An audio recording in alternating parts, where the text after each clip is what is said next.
Assalamualaikum warahmatullahi wabarakatuh pemirsa. Kali ini saya akan menceritakan tentang Khalid bin Walid. Ia adalah panglima perang di zaman Rasulullah SAW. Khalid bin Walid lahir tahun 592 Masehi di Mekah, Arab Saudi. Abu Sulaiman Khalid bin Walid bin Mughirah al-Makhzumi atau juga dikenal dengan Khalid bin Walid adalah seorang panglima perang yang termasyhur dan ditakuti medan tempur.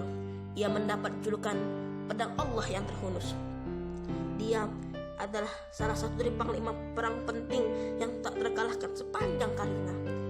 Khalid termasuk di antara keluarga Nabi Muhammad SAW yang sangat dekat. Maimunah, bibi Khalid, adalah istri Nabi Muhammad SAW. Dengan Umar pun Khalid ada hubungan keluarga, yakni saudara sepupunya. Ayah Khalid, Al-Walid bin Mughirah dari Bani Makhzum, adalah seorang pemimpin yang paling berkuasa di antara orang-orang Quraisy. Dia orang yang kaya raya. Dia menghormati Ka'bah dalam perasaan yang sangat mendalam. Sekali 2 tahun dialah yang menyediakan kain penutup Ka'bah atau kain kiswah. Pada masa ibadah haji, dialah yang memberi makan dengan percuma atau gratis bagi orang yang datang berkumpul di Mina. Awalnya Khalid bin Walid adalah panglima perang kaum kafir Quraisy yang terkenal dengan pasukan kavalerinya. Pada saat perang Uhud, Khalid yang melihat celah kelemahan pasukan muslimin yang menjadi lemah setelah bernafsu mengambil rampasan perang atau ghanimah dan turun dari bukit Uhud. Khalid bin Walid beserta prajuritnya langsung menghajar pasukan muslim pada saat itu. Namun justru setelah perang itulah Khalid masuk Islam.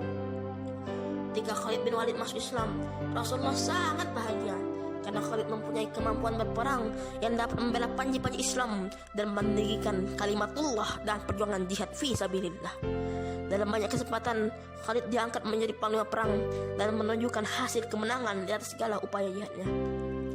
Pada masa pemerintahan Abu Bakar As-Siddiq, Khalid bin Walid ditunjuk menjadi panglima pasukan Islam sebanyak 46.000 menghadapi tentara Bizantium atau tentara Romawi yang jumlah pasukannya 240.000. Dia sama sekali tidak gentar menghadapinya. Dia hanya khawatir tidak bisa mengendalikan hatinya karena pengangkatannya dalam perang yang dikenal dengan perang Yarmuk. Dalam perang Yarmuk, jumlah pasukan muslim tidak seimbang dengan pihak musuh yang berlipat-lipat ganda. Ditambah lagi pasukan Israel dipimpin Khalid tanpa persenjataan yang lengkap, tidak terlatih dan rendah mutunya. Ini berbeda dengan pasukan Romawi yang bersenjata lengkap dan baik, terlatih dan jumlahnya lebih banyak dan berlipat ganda. Bukan Khalid namanya jika tidak mempunyai strategi perang. Dia membagi pasukan muslim menjadi 40 kontingen dari 46.000 pasukan Islam untuk memberi kesan seolah-olah pasukan muslim terkesan lebih besar daripada musuh. Strategi Khalid sangat ampuh. Saat itu taktik yang digunakan oleh Romawi, terutama di Arab Utara dan Selatan, ialah dengan membagi tentaranya menjadi 5 bagian: depan, belakang, kanan, kiri, dan tengah. Heraklius atau Raja Romawi telah mengikat tentaranya dengan besi antara satu sama lain.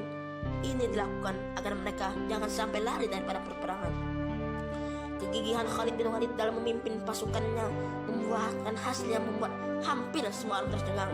Pasukan muslim yang jumlahnya jauh lebih sedikit berhasil memukul mundur tentara Romawi yang menaklukkan wilayah itu.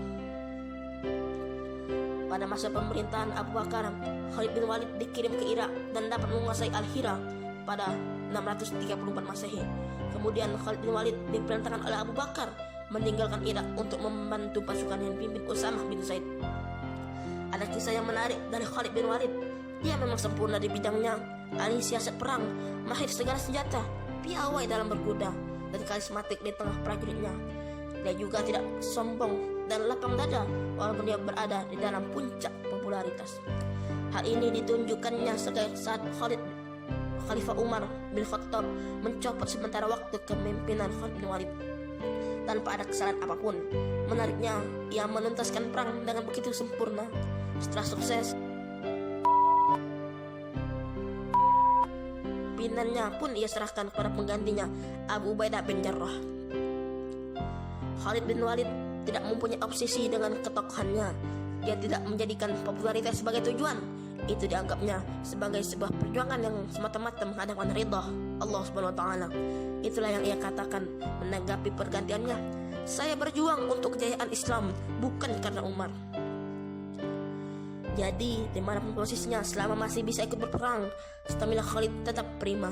Itulah nilai ikhlas yang dipegang seorang sahabat Rasulullah SAW seperti Khalid bin Walid. Khalid bin Walid pun dipanggil oleh Sang Maha Kuasa, yaitu tahun 640 Masehi di Homs, Suriah.